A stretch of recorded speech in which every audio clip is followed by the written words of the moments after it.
evacuantes intestinales vamos a tener los que evacúan heces formadas, los que evacúan heces típicas. Entre los que evacúan heces formadas tenemos los propiamente dichos, que estimulan principalmente el reflejo de la defecación. Así que el impacto es muy rápido, ¿sí? Se puede dar con glicerina o misacodilo, ¿sí? Y estos lo que hacen es dos cosas: distienden la ampolla rectal, que es el mecanismo fisiológico por el cual a nosotros se nos produce un reflejo de la defecación, la distensión de la ampolla rectal, ¿sí?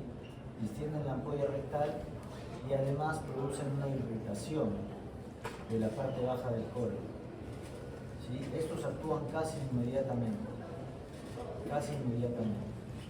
¿sí? Es importante tenerlos en cuenta en situaciones de estreñimiento. Ahorita vamos a hablar más acerca. En estos evacuantes tenemos los enemas y los supositorios. Los enemas generalmente son de glicerina o de lactulosa, ¿sí? Enemas de glicerina o lactulosa, y se da entre 1.5 y 2 litros. Y eso distiende bruscamente la ampolla rectal y se produce la defecación, ¿sí?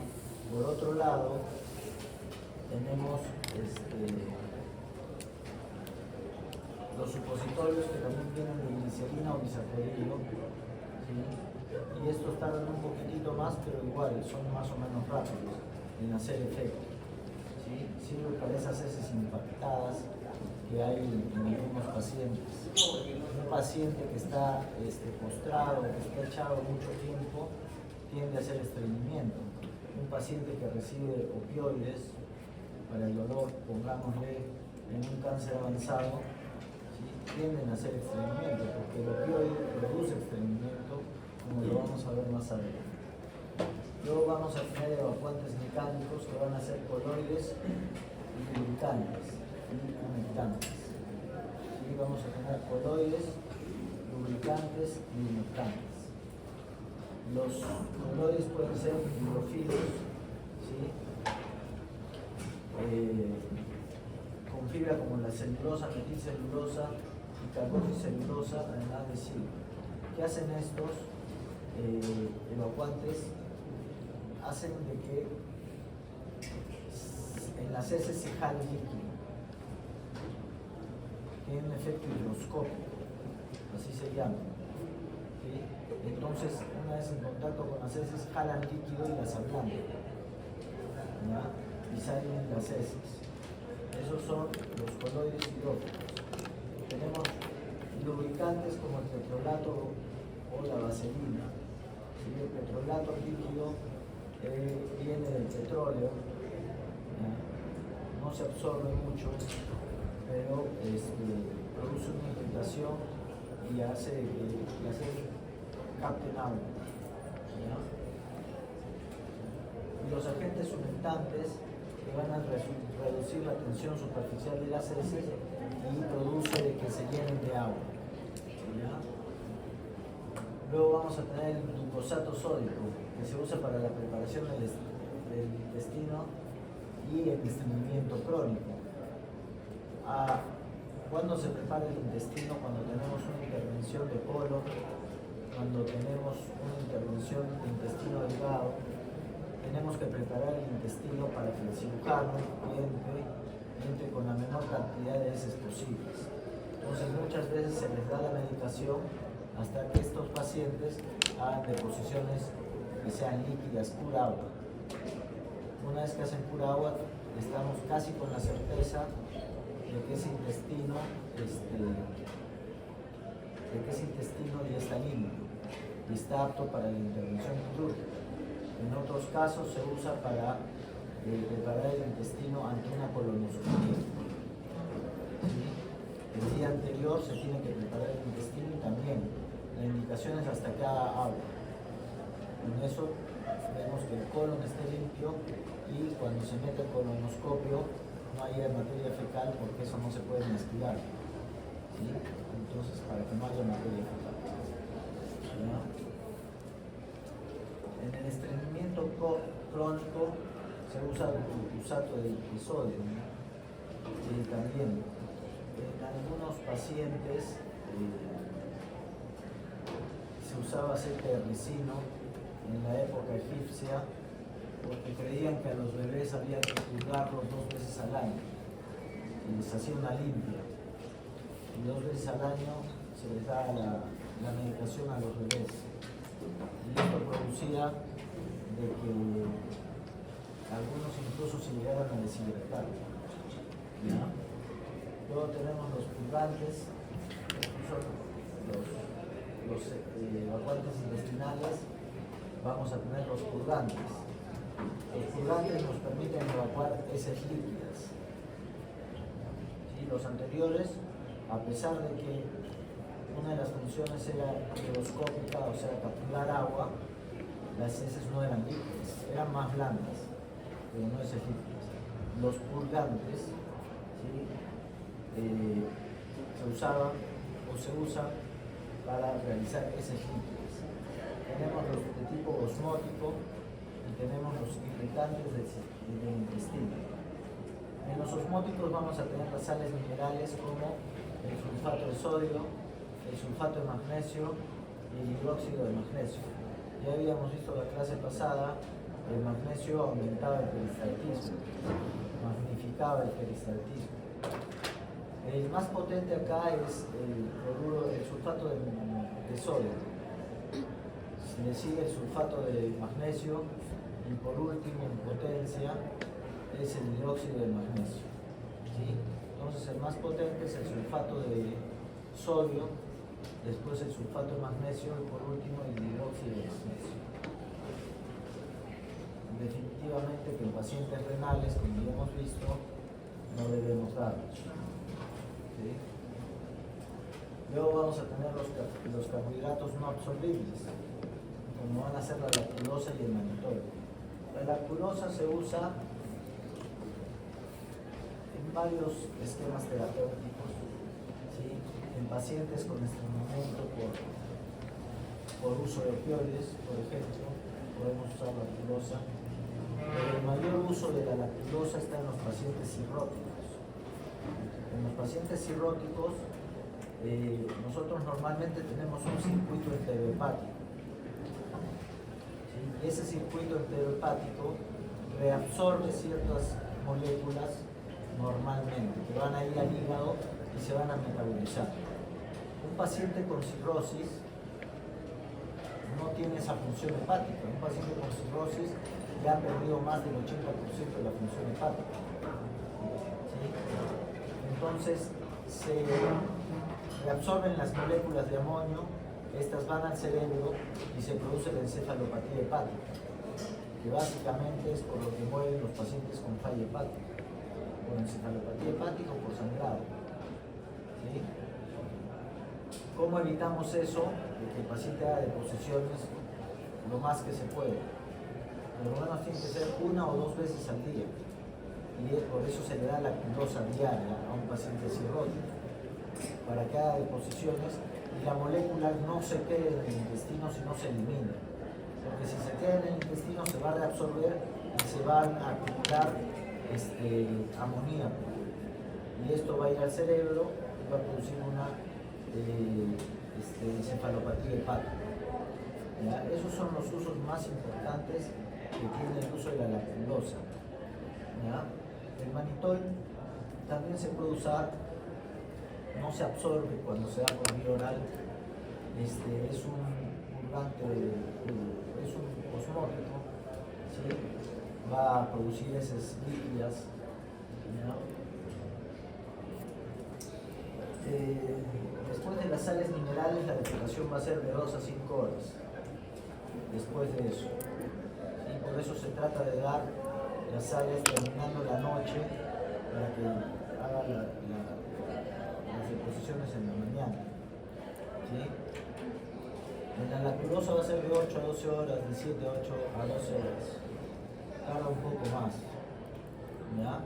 Por eso en pacientes cirróticos lo damos cada 8 horas, para que tenga un ritmo de hacer deposición.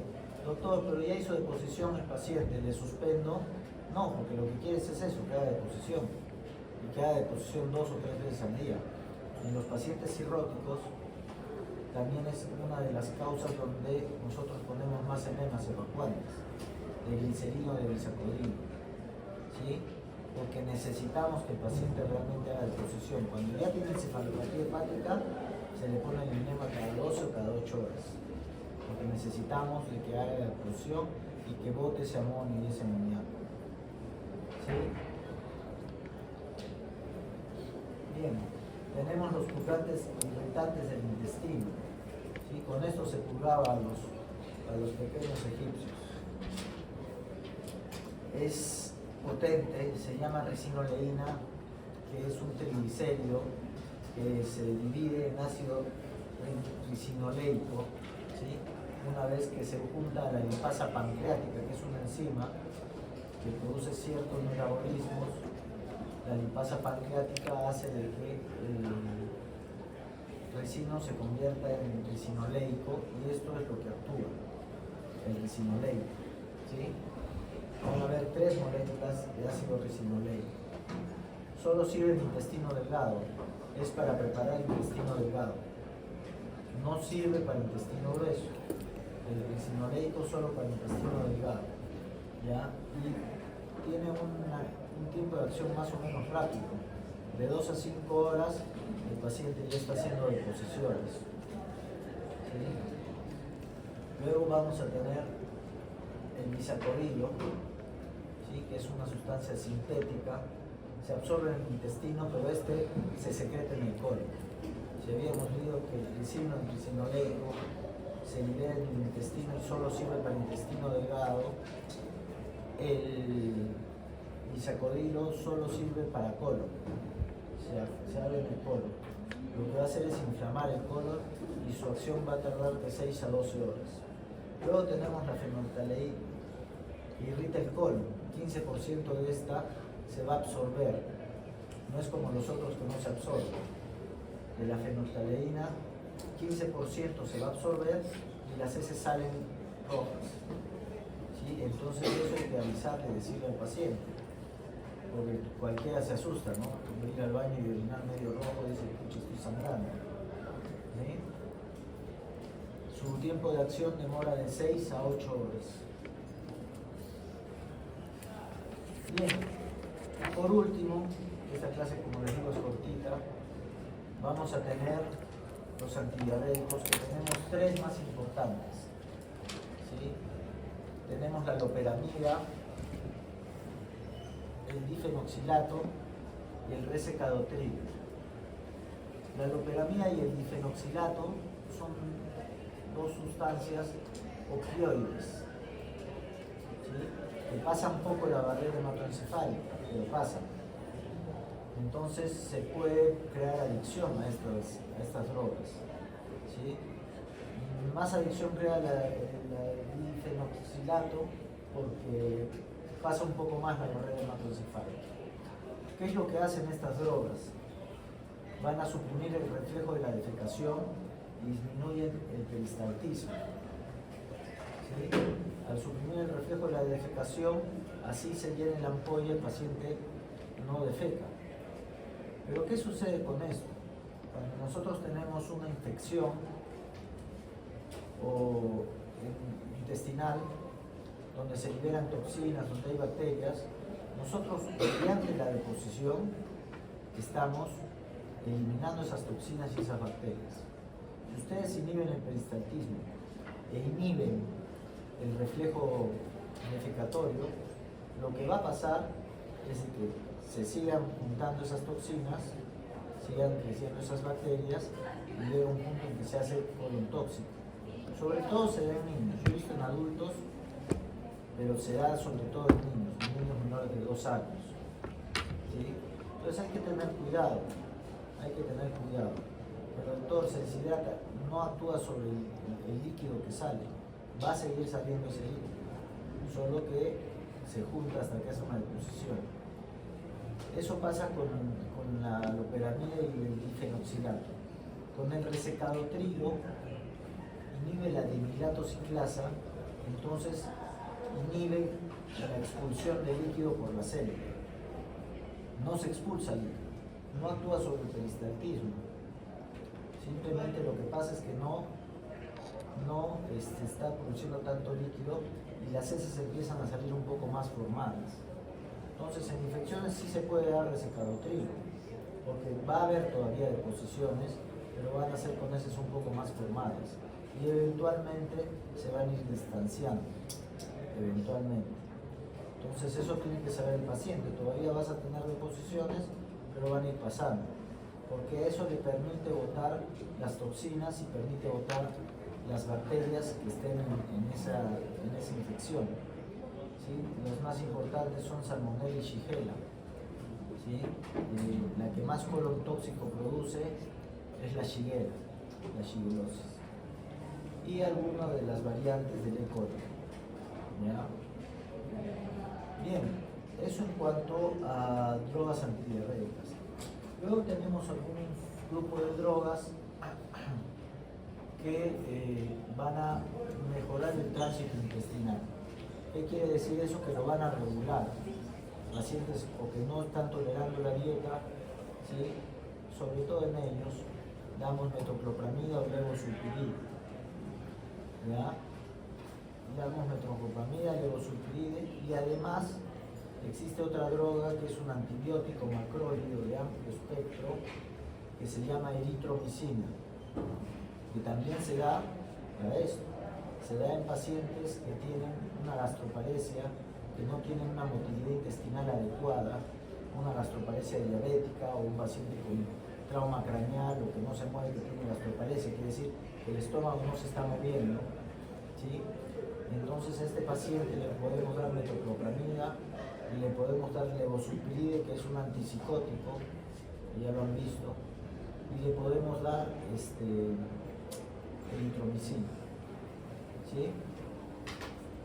Bien, y tenemos los antieméticos que van a ser el dimenidinato, principalmente para pacientes en general, ¿sí? Que actúa sobre los receptores H1, ¿sí?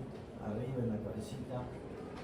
Y tenemos el ondansetrón y el granisetrón y otros más de esa familia que actúan a nivel central y se usan para pacientes oncológicos, esos pacientes que tienen vómitos incoercibles, vómitos que no ceden.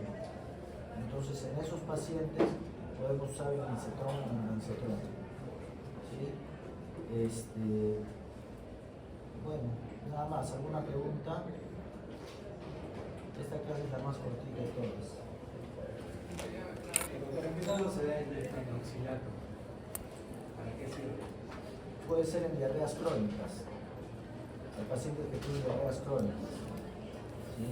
Por aumento del péptido intestinal vasoactivo, por algunos tumores de serotonina, ¿sí? Entonces tienen diarrea crónica.